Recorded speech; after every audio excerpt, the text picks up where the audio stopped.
Good evening. My name is Danielle Solomon, and I am the Vice President for the Race and Ethnicity Policy Team here at the Center for American Progress. Thank you all for joining us this evening. I hope you all enjoyed the film as much as I did. I am thrilled to be here moderating today's discussion with All In, the Fight for Democracy directors Lisa Cortez and Liz Garbus, as well as Danielle Root, CAP's Associate Director for Voting Rights and Access to Justice. So I just have to start by saying how inspired and even more motivated I am after watching that film. Let's just jump right in. I want to know from both of you, Lisa and Liz, can you tell me what inspired you and why you felt like it was critical to produce this film? Thank you so much. And to hear that you are more motivated means you've got motivation on overdrive then, because of all the amazing motivation we know it was already in there. Why were we inspired to make this film? I mean, after the 2016 election, there were these kind of rampant claims of voter fraud by the GOP. And there was also kind of a talk about low voter turnout on the Dem side, and why, the Obama coalition didn't show up in full force the way that they had for Barack Obama. And one of the things that this ignored was the Shelby County versus Holder court decision in 2013, which paved the way for states to pass a whole new raft of voter ID laws, and which led to poll closures, voter ID narrow restrictions, and all kinds of other nefarious laws that depressed turnout and kept people from accessing the ballot box.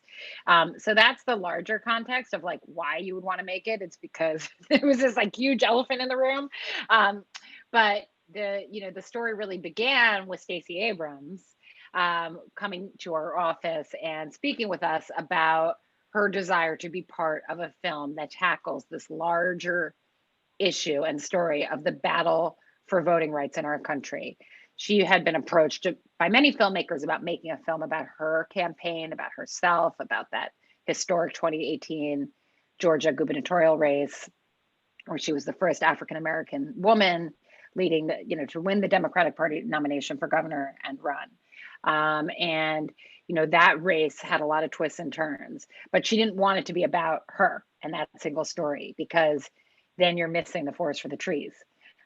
Because her tree, that race in 2018, is only understood and created by hundreds of years of history that have enabled this voter suppression playbook that we saw in 2018. No, I think that's right. I mean, I think what I found so moving about it is Stacey allowed her story to tell the bigger story, right? And you guys did this phenomenal job of showing the arc of voter suppression from 401 years ago plus to present day. Can you talk about why that was important and why it's important to tell not just the one story of voter suppression, but all of these voter suppression stories and this arc? Can you talk a little bit about that? Sure.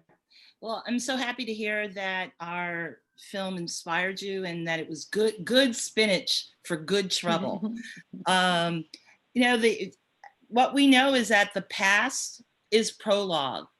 And I think all of us are saying, how did we get to this moment? And what our film, as everyone has just experienced, takes you on this journey of exploring the foundation of where we are with this moment with voter suppression. And so what we're looking at is that prologue of we the people, which for African Americans and Indigenous people did not incorporate us. We were 3/5 of a human. And it sets up a series of practices through time, so that there is, the Civil War and then the promise of Reconstruction, but then there's a retrenchment, with the Black Codes, the Mississippi plans, violence and intimidation. We're propelled to the Civil Rights Movement and the wonderful triumph of the Voting Rights Act. But then there's this retrenchment in a major way in 2013, with Liz alluded to earlier, with the Shelby County v. Holder decision. All of those beats, historical moments, set us up for Stacey's election in 2018, or her run, I should say. Stacey's personal story is so connected to the history that so many Americans have gone through.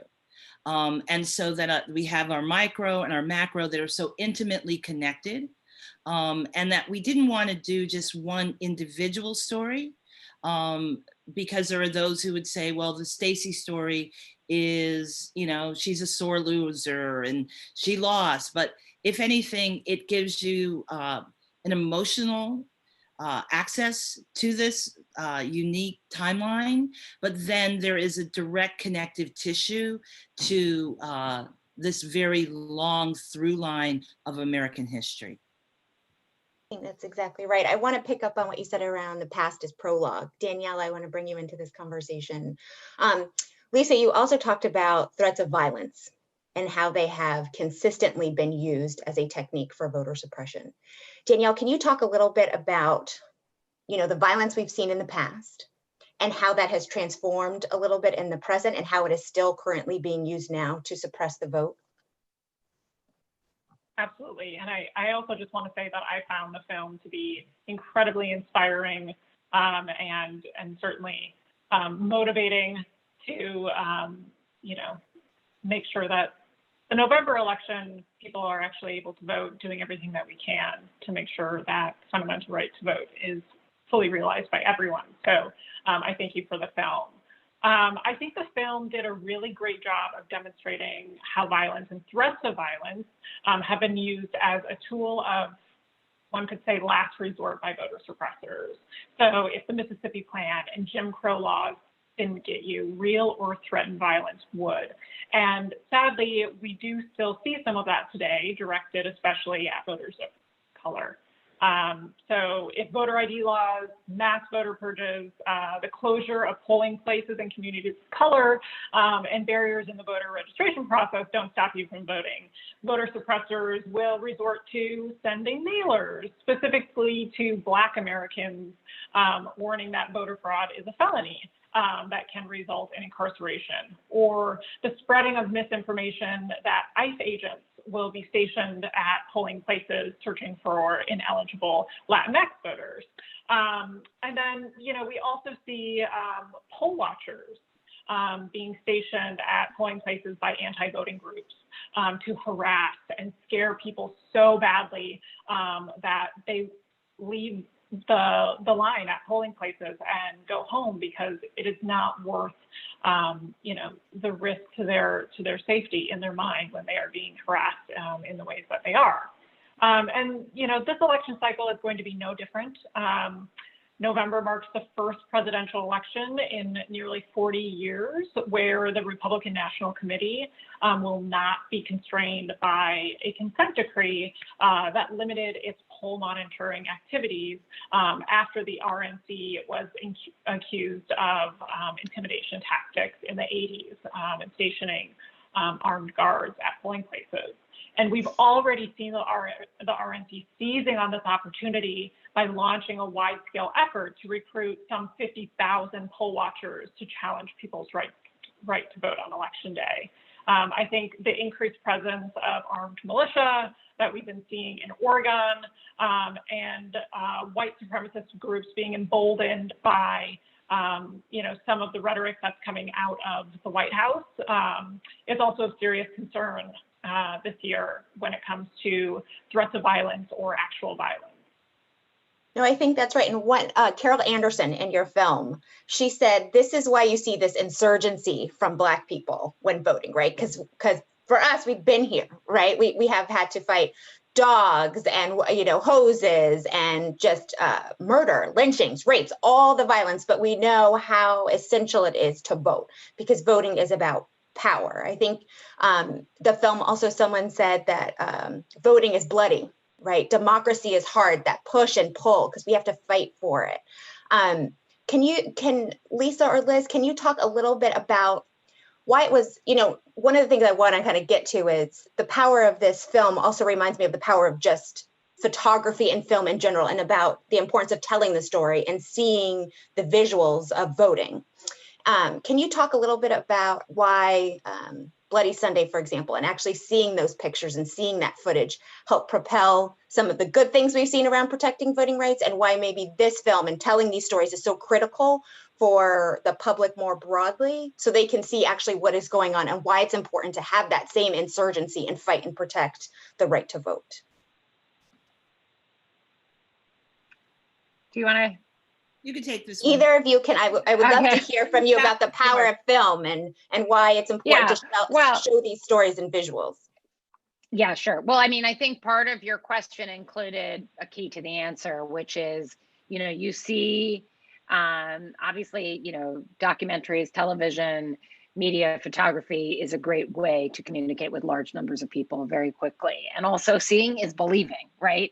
And I think that the incident on the Edmund Pettus Bridge that you're referring to in 1965, where Black folks are being beat, Black folks and their allies are being beaten simply for marching across the bridge and demanding the right to vote, which presumably they'd been given by the 15th and 19th Amendments, presumably.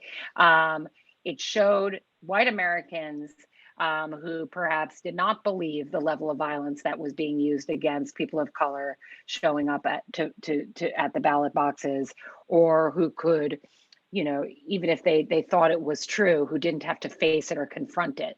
That day, when everybody was home watching Judgment at Nuremberg, that the networks cut in and showed women, men, John Lewis, Amelia Boynton, unknown names that you know, we'll never know the names of all these folks who were beaten and bloodied on that bridge simply for wanting to vote.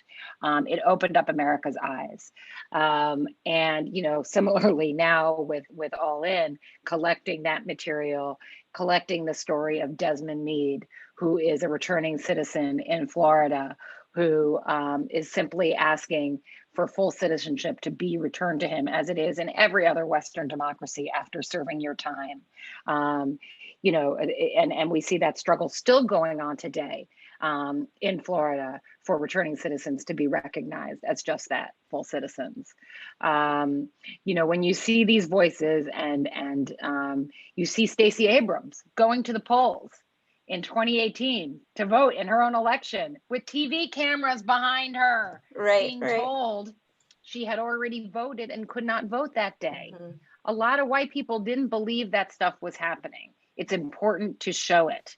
They didn't understand why. Well, what's so bad about having a voter ID? What are you afraid of? Why can't you show an ID? Well, once you get into it and you talk about the kind of IDs that are accepted, the kind that aren't, oh, then you start to see.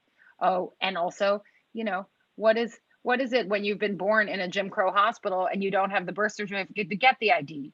The demands being put on people, as opposed to the government meeting them where they are in order to ensure they're participating in our democracy. I think we have to show white people that. I think we have to show everybody that for them to know what's going on.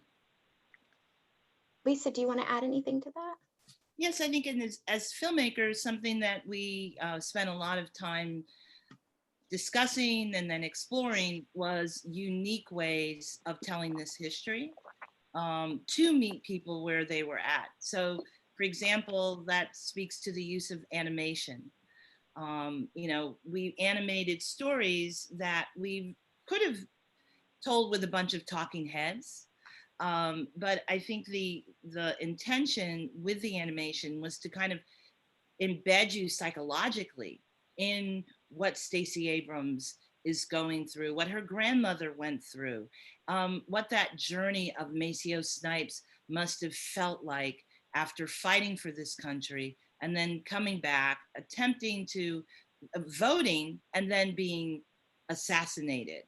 I think film allows us to take, you know, the viewer on these empathetic journeys that are psychological and that ultimately, I think, are able to communicate with people on a variety of levels.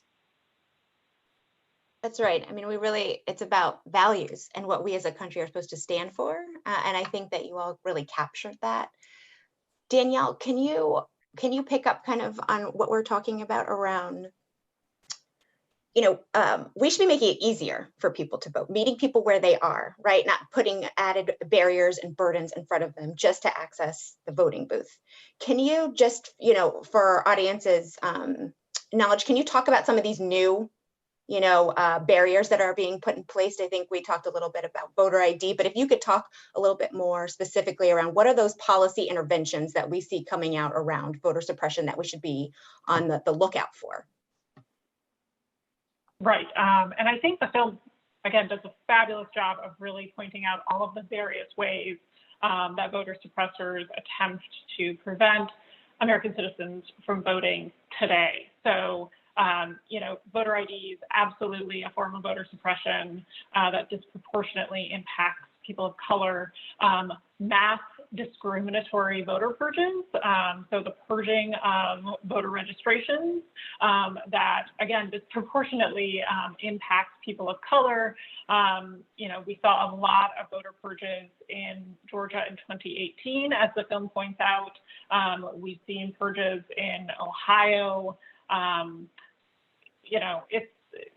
Voter purges are one of those things that are masked in legitimacy because you want to make sure your voter registration rolls are up to date and that they include the correct information for people. But these mass voter purges are illegal and discriminate against people of color, low-income people, and prevent them from voting. I also think particularly relevant for this year with mailed ballots. I think voter suppressors are going to try to take advantage of barriers in the mail voting process and attempt to disqualify ballots based on, supposed mismatched signatures or even a misplaced comma or the like on your mail ballot. In Georgia, in the 2018 election, they were disqualifying mail ballots based on a displaced comma. And small inconsistencies like that. And luckily, a judge stepped in and said, this is ridiculous. You have to accept those ballots. You have to give people the chance to fix any problems with their ballots. And the process of disqualifying ballots in Georgia in 2018 was more likely to affect African Americans, Latinx, and Asian Americans far more than whites.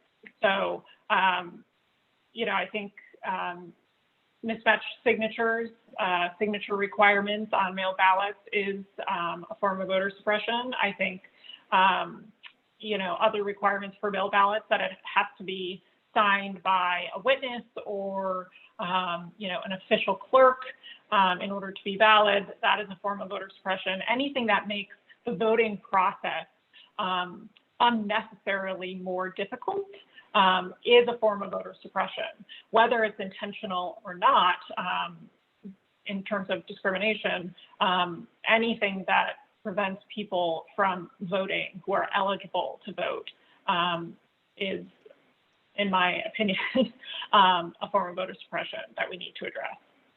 And Daniel, let me just keep going with you here on the policy side. What are policy prescriptions that alleviate those barriers? What should people be supportive of as we try to fight back against voter suppression? What are those policy interventions that folks should be supporting and championing out there in the states?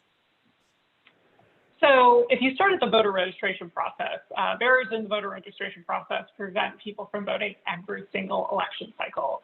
And to make the voter registration process easier and more convenient for people, you think about automatic voter registration, which helps to keep voter rolls accurate, up to date, but also makes the act of registering so much easier for individuals because the burden is placed on the state to automatically register you based on the information that it has from the DMV and other official government agencies.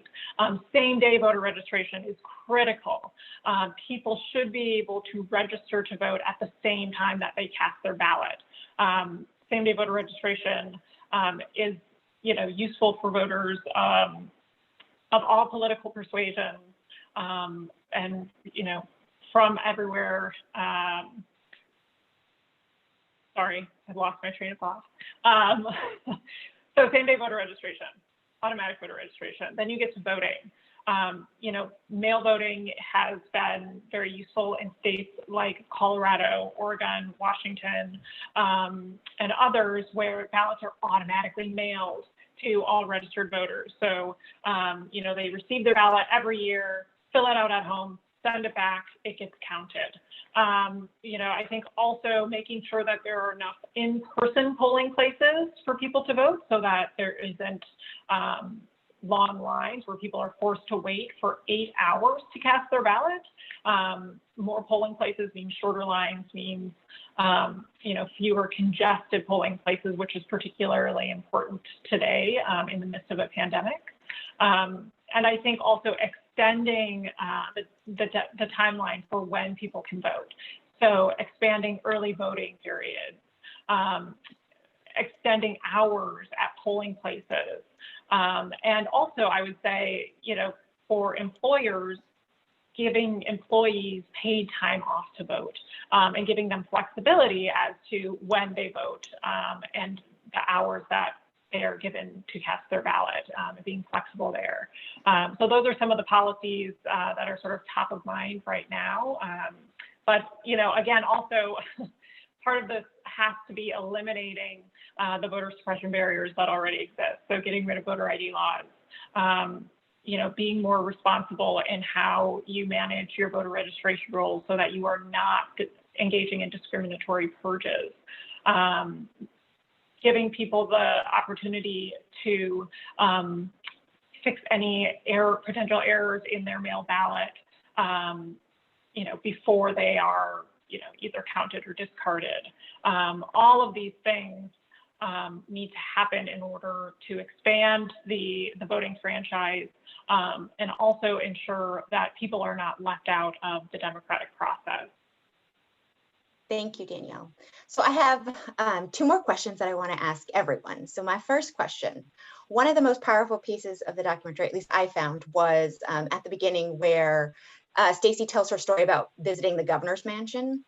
And what really stuck with me in that story was the fact that despite the reason she was there, right, which was to celebrate her being top of her class and her academic achievement, what she remembers most about that and that engagement with the police officer or security guard was that she wasn't meant to be there, that that's what she remembers about an experience that was supposed to be so important to her and her family.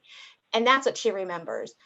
I think, and I want you all, Lisa and Liz, to talk about why you wanted to elevate that story in particular. But for me, it was another call to action of, voting is about your voice, your power, being able to belong anywhere and be anywhere because you are a member of America, this democracy for all the people. Can you talk about why voting to you is so critical for the democracy and who belongs, and is it about power to you all? And it's for everyone, just to engage in that, because that story to me just really resonated about who belongs and who doesn't. Yeah, and I think what I love about that story is it's the literal and the metaphorical kind of connection that you have with it. Kind of like, that here's this valedictorian who should be there, the every person who should have access. And then kind of the metaphorical kind of impact of that story. I mean, ultimately, I have no option but to make certain that the franchise is available to everyone. It is in my DNA from my parents and great-grandparents, and who knows how long my community has been fighting for this right. And the progress has been slow, but that progress has afforded me the opportunity to work with this incredible team and to create this art and this piece of activism that is so necessary for advancing this conversation and making a reality of what we all are desiring. I see myself in Amelia Boykin. I see myself in Mary McLeod Bethune, Sojourner Truth. And these days, you know, we all talk about the shoulders that we stand upon, but I truly see their sacrifices as so important for propelling my voice forward and my commitment to all of the communities who have been historically denied this most important right. Well, that was so beautifully said. And I guess I'll just add a different note, which is agreeing with everything Lisa said, but also, you know, voting. And, you know, you said, why is it so important to vote? And I think that voting is like the basic, is like, you got to do that, right? But it's not going to change our world, right? Like one election, even a crucial one like this one, it's not going to change our realities overnight. It's not going to make the problems of America go away. We're in the middle of a pandemic, economic downturn. There's all kinds of things. Obviously, the rise of white supremacy, all kinds of issues that our community is facing that are not going to change with one election. But it's sort of like, yes, and you know, it's not yet. It's like you vote, and then you got to like continue to show up and put pressure. So I think there are folks who are disengaged and saying, you know, my vote won't change anything. And there's truth to that, right? Like one election doesn't change everything, but it changes a little bit. And you know, so it's voting, and then it's protesting for what's important to you. It's voting and then keeping the pressure on your local representatives. It's also not taking your eyes off of local races and, you know, how those impact you in your community. Your mayor is choosing the police superintendent who's hiring the police. You know, the judges are running, right? And those are the people who decide to press charges and how to present to a grand jury, like in the Breonna Taylor case, right? So all of these things, which are very personal, are also on the ballot. And it's important to get as fired up about those as the presidential election, which is, of course, also important. But to look at it sort of up and down the ballot. And then also to know, no, it's not a one-step deal. Okay, I voted, now I'm done engaging with my society, because, you know, we still need to make our voices heard, you know, even though we're tired, but we got to keep going. But so it's voting, and that's my Staying answer. engaged up and down the ballot. Yeah. Yes. Yeah. Danielle, do you want to? So I would say, you know, Danielle, you are absolutely right. Voting is power. The outcome of elections determines our local, state, and national policies, every aspect of our daily lives. Everything that you and I and everyone else cares about individually, as has been said already, stems from voting and the outcome of our election. And I think it's been really encouraging over the last several years, particularly in the aftermath of the 2016 election, and then you know, the 2018 midterms and gubernatorial races, including that in Georgia. Voter suppression has become much more of a top-line issue for the American public. It is, you know, one of those kitchen table issues that people talk about so often. People are paying attention. People are fed up with a democratic system that discriminates against American citizens, that has these unfair laws that prevent people, particularly people of color, low-income Americans, and young people from you know, participating in the electoral system. And it is encouraging to see that the public is really hungry for change on a number of levels and for, you know, various policy issues. And they are motivated to hold their elected officials accountable for enacting the change that they're calling for, including for voting rights and eliminating voter suppression. So, you know, I think that change and, you know, ensuring that the fundamental right to vote is fully realized is within our collective grasp. And I think as individuals, we have the power and should harness that power to make that reality exist, you know, sooner rather than later. Thanks, Danielle. I could sit here and talk to you all night long and all day the next day, but we only have time for one more question, and I'm going to actually put two questions in because I really want to ask you all this question. in completing the film and talking about the film, what is the one thing that you want people to walk away with thinking about or knowing? And then also, could you tell us if you learned anything that you didn't know while you were creating the film? And then I'll stop asking questions.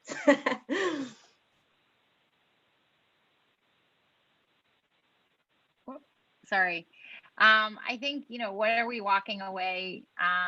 You asked what do we want people to take away? I think, don't let anyone take what's yours. The right to vote was hard won, hard fought, and there are ridiculous hurdles being put on people. You should not have to stay in line for 4 or 5 hours. You should be able to trust that your mail-in ballot will be counted, and hopefully you can. But I'd say get it in early. But these are hurdles that we have to face right now, and then push for election reform moving forward. It shouldn't, there's a Voting Rights Act on the Senate leader's desk that should be taken up again. So I think that the biggest takeaway we want people to take is to protect this right, to use it, and to keep fighting for better. I always think about Michael Waldman's comment in our film. It's not going to be the courts that save us, it's going to be the people. And we truly do have the power that we need to regain and use our voices to show our displeasure and to advocate for our communities, for our education, clean water. I mean, there are so many things that we can play a corrective role in by exercising our vote and our voice. Thank you all so much for joining us for this important discussion, sharing this important film. Again, I can't tell you how much it gave me extra fuel to my fire to keep doing this hard, important work and to continue get into good trouble. We all need to continue to get in that good trouble and continue to fight for democracy. So thank you all, everyone. Thank you for joining us. Have a nice evening. Bye-bye. Thank you.